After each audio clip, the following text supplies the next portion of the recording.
시청자 여러분 안녕하십니까. 고영신의 시사논평 시작하겠습니다. 시청자 여러분, 오늘은 우리 헌정사에 남을 운명의 날입니다. 문재인 정권은 살아있는 권력을 수사했다는 이유로 검찰 역사상 최초로 검찰총장을 강제로 몰아내는 일을 매듭 짓습니다. 추미애를 앞세운 집권 세력은 그동안 윤 총장을 쫓아내기 위해서 갖은 수단을 다 동원했지만 국권이 버티자 징계위원회라는 최종 병기를 꺼내서 기어이 윤 총장 목을 치는 날입니다. 어느 분이 지적했듯이 조선시대 강제간 신진사료를 대표했던 정암 조광조 선생을 몰아낸 기묘사화나 다름없는 일이 벌어지는 것입니다. 징계위원들은 전원 추미애가 임명한 친여 성향 사람들이고요. 징계위 자체가 절차적 정당성과 공정성을 지키기는커녕 불법과 탈법 논란으로 얼룩졌습니다. 이미 답이 정해진 답정너 쇼를 벌이면서 윤 총장을 몰아내려는 문재인 정권의 속셈은 말씀드리지 않아도 시청자 여러분들이 훤히 알고 있습니다. 민심을 거스리는 권력은 망한다는 것이 동서고금의 역사가 보여준 교훈입니다.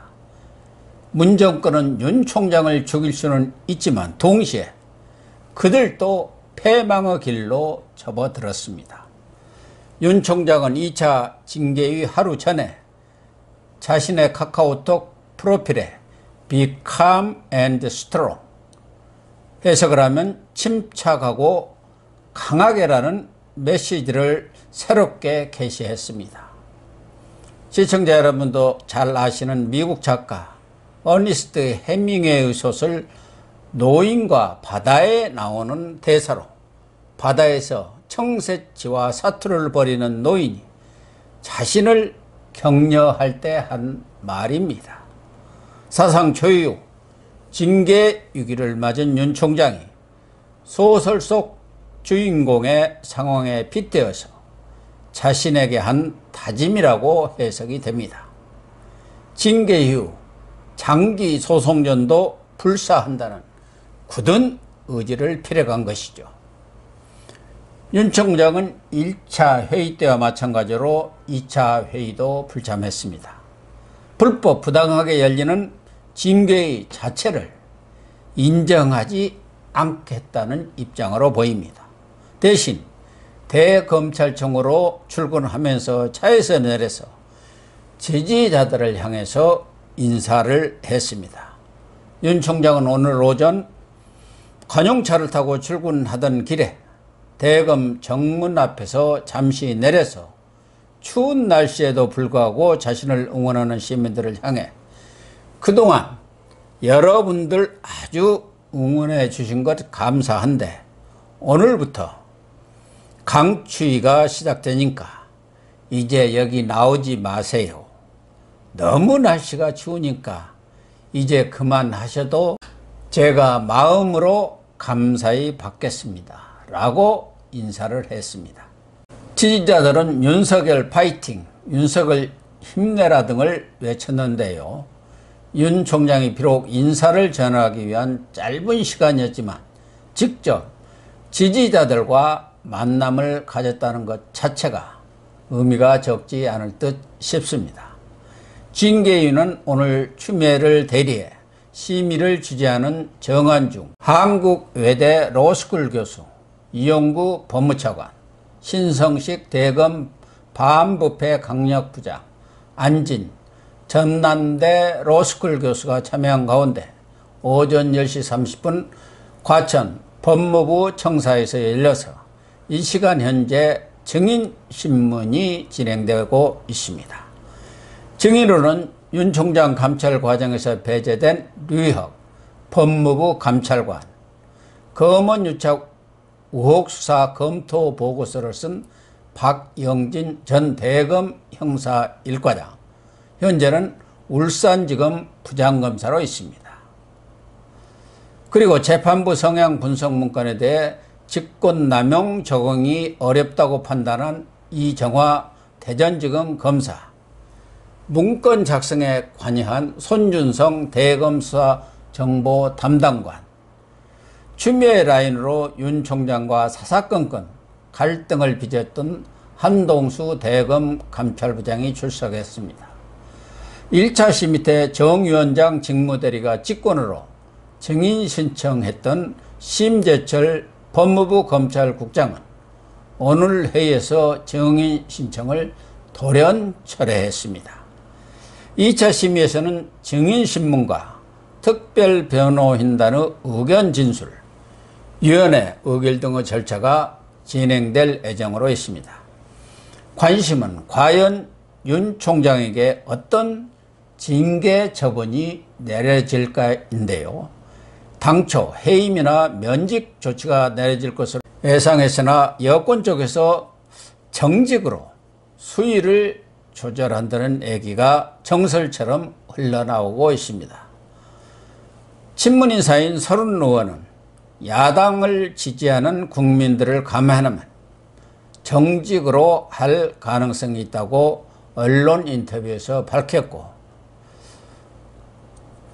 징계 결과를 애단하지 말라고 말했던 정한중 위원장 직무대리도 주변에 윤 총장 정직 가능성을 언급했다고 합니다. 고양이 쥐 생각한다는 말이 있습니다만, 이처럼 징계 수위 조절에 나선 것은 윤 총장을 봐주기 위한 것이 전혀 아닙니다. 그러면 문 정권이 이런 군색한 꼼수를 쓰는 이유가 어디에 있을까요? 첫째, 문 정권 핵심부에 대한 수사를 막기 위해서 윤 총장을 쳐내기는 해야 하는데 후폭풍이 두렵기 때문입니다. 만약 윤 총장에 대한 해임이 현실화될 경우 우리 국민의 분노가 하늘을 찌를 것은 뻔한 사실입니다. 그렇지 않아도 문재인 지지율이 콘크리트라는 40% 벽이 무너지면서 조사 때마다 최저치를 갱신하고 있습니다. 이번 주 리얼미터 조사에서는 36.7%로 취임 이후 가장 낮은 수치가 나왔습니다. 만약 윤 총장 해임이 이루어지면 30% 초반대로 떨어질 것으로 예상됩니다.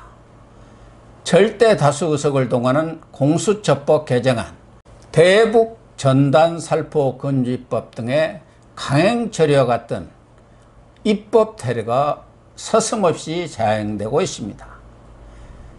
여기에 코로나19의 급속한 확산세가 겹치면서 30% 선도 깨지는 것이 아니냐는 위기감이 여권 내에서 고조되고 있습니다.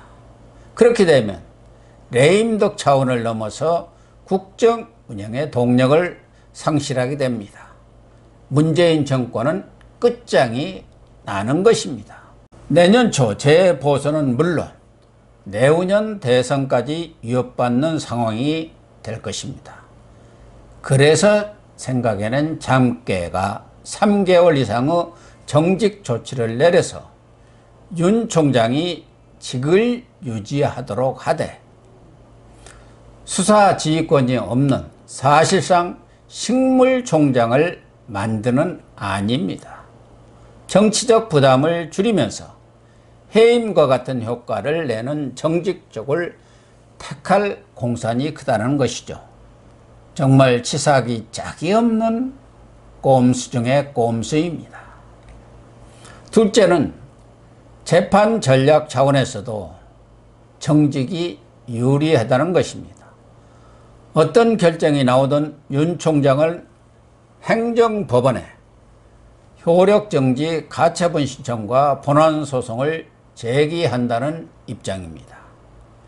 이 경우 만약 해임이나 6개월 이상 정직 결정을 내리면 윤 총장에게 돌이킬 수 없는 피해를 주기 때문에 가처분 신청을 인용해서 직무에 복귀시킬 가능성이 크다는 것이 법률 전문가들의 지배적인 판단입니다.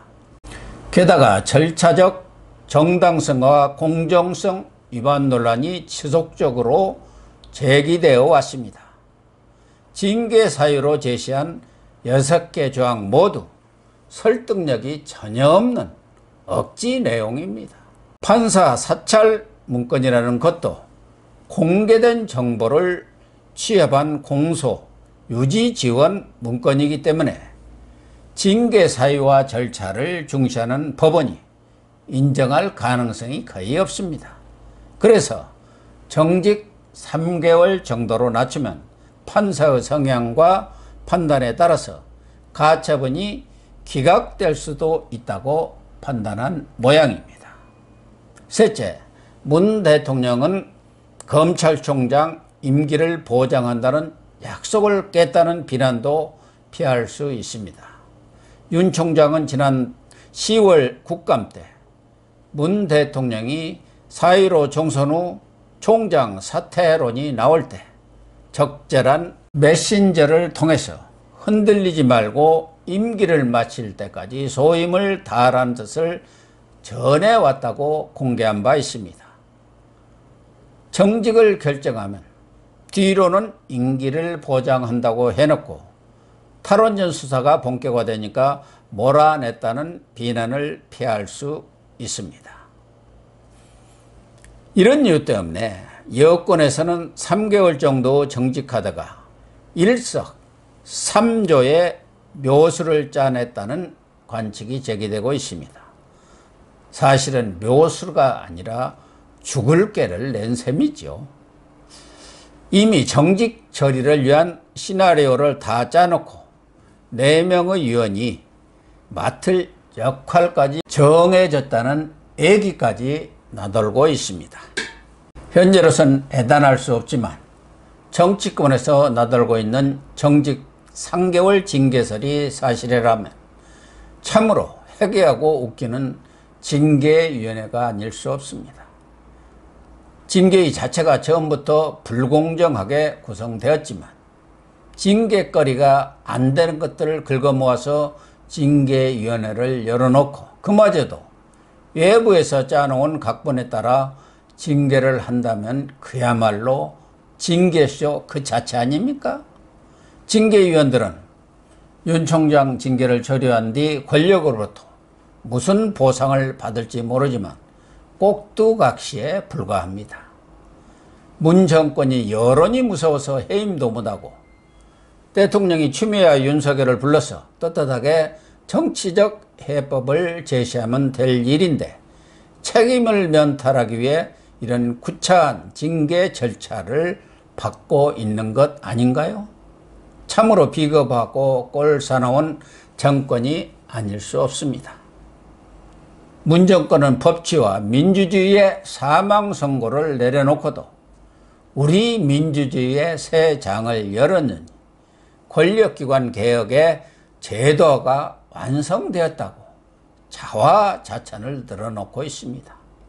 4.5정 정권, 달나라 정권이라는 말밖에 달리 할 말이 없습니다. 윤 총장에 대한 징계 결정이 나오는 대로 소식 전해드리도록 하겠습니다. 지금까지 시청해 주셔서 감사합니다.